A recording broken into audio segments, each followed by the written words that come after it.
ಸುದ್ದಿ ಜಗತ್ನಲ್ಲಿ ತೆರೆಮರೆಯ ಹಿಂದೆ ಅನೇಕ ಸಾಧಕರಿದ್ದಾರೆ. ಸರ್ಕಾರ ಅವರನ್ನ ಗುರುತಿಸೋ ಕೆಲಸಕ್ಕೆ ಕೈ ಹಾಕಿದೆ. ಸುವರ್ಣ ನ್ಯೂಸ್ ಸಂಪಾದಕ KVN ಸ್ವಾಮಿ ಸೇರಿದಂತೆ 20 ಮಂದಿಗೆ ಪ್ರಶಸ್ತಿ ನೀಡಿ ಪುರಸ್ಕರಿಸಿದೆ.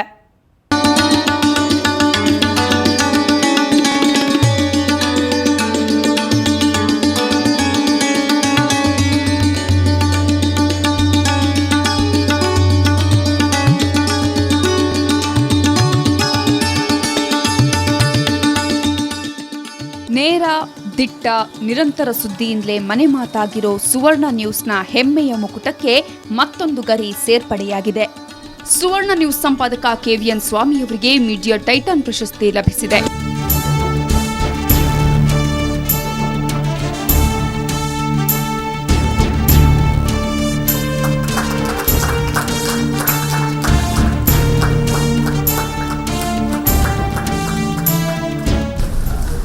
I thank Roundtable India for recognizing Round the Clock journalists. Thank you. ಹೌದು, ಪ್ರೆಸ್ ಕ್ಲಬ್ ಮತ್ತು ರೌಂಡ್ ಟೇಬಲ್ ಇಂಡಿಯಾ ವತಿಯಿಂದ KVN ಸ್ವಾಮಿ ಅವರಿಗೆ ಮೀಡಿಯಾ ಟೈಟನ್ ಪ್ರಶಸ್ತಿ ನೀಡಿ ಗೌರವಿಸಲಾಯಿತು. ರೆಸಿಡೆನ್ಸಿ ರಸ್ತೆಯ ಚಾನ್ಸರಿ ಹೋಟೆಲ್ನಲ್ಲಿ ನಡೆದ ಕಾರ್ಯಕ್ರಮದಲ್ಲಿ ಸಚಿವ ಆಂಜನೇಯ ಪ್ರಶಸ್ತಿ ಪ್ರದಾನ ಮಾಡಿದರು.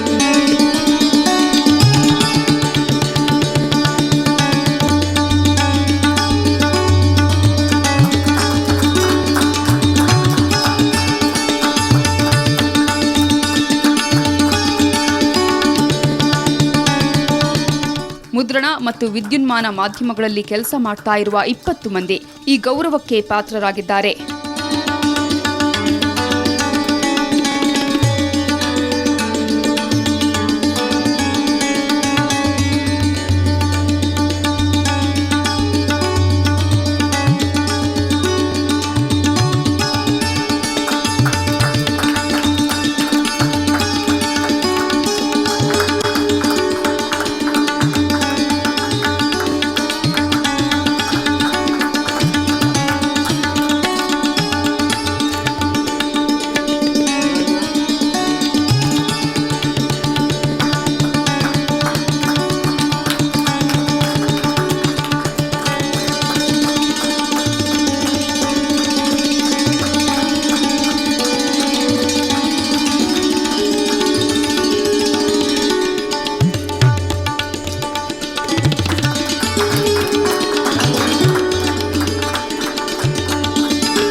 ಉದಯವಾಣಿ ಸಮೂಹ ಸಂಪಾದಕರಾದ ರವಿ ಹೆಗ್ಡೆ, ಕನ್ನಡಪ್ರಭ ಸಹ ಸಂಪಾದಕರಾದ ತ್ಯಾಗರಾಜ್, ಪ್ರಜಾ ಟಿವಿ ಪ್ರಧಾನ ಸಂಪಾದಕರಾದ MR ಸುರೇಶ್, ಸಮಯ ನ್ಯೂಸ್ನ ಜಯಪ್ರಕಾಶ್ ಶೆಟ್ಟಿ ಹಾಗೂ TV9ನ ಹಿರಿಯ ನಿರ್ಮಾಪಕರಾದ ರಮೇಶ್ ಬಾಬು ಅವರನ್ನು ಸಹ ಗೌರವಿಸಲಾಯಿತು.